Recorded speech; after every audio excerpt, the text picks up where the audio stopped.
kung ano ba talaga ang nais ko sabihin sa'yo. Gusto ko sana maligo sa'yo, kaso di ko alam kung paano ba uumpisahan ang mga bagay na to. Kasi baka naman ako mapahiya kapag minadali ang mga binabala ko na pamawala sa'yo. Baka lang masawi, halika na, handa na ang banda. Tumungo ka na sa bintana, habang hawak ko ay gitara. Ikaw din ang boses sa mga rana. Ako ay bibirit, wala sa singan, habang hawak ko ang mikropono. Kung di mo ko marinig at di ka bumibibiyang ako ang telepono. Ako'y nasa linya, makinig sa'kin bago ibaba nais magpakilala.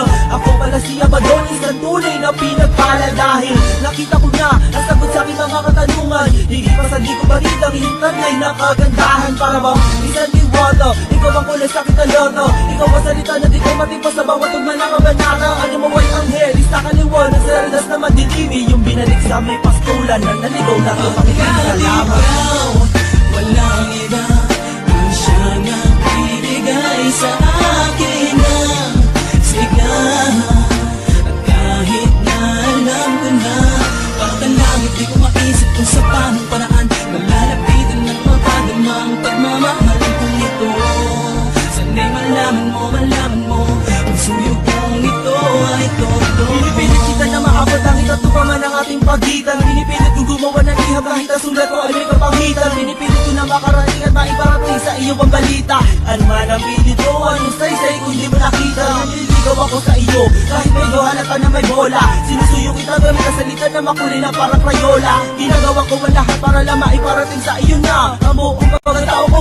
Puso ko'y sa'yo na, kaya tayo na sa inyong bahay. Ako ay akit ng ligaw, alam ko naman nabatid mo na, pero ang gusto ko'y malinaw. Gusto ko ay legal, hindi sa kanto tayo magkikita. Kung sa tingin mo ay masama ang intensyon ko na kung mali ang mali ang aking hangarin na parang sariwang hangin. Kung ako ay papalari na ika'y mapasa akin ay lahat ang iyong magustuhan ko sa loob ng sasakyan. Walang daing na maririnig, hindi kita sasakyan. Pangako Ikaw, walang iba, ang siyang nagbibigay sa akin ng sigla. At kahit na alam ko na parang langit, di ko maisip kung sa paanong paraan malalapitan at mapadama ang pagmamahal kong ito.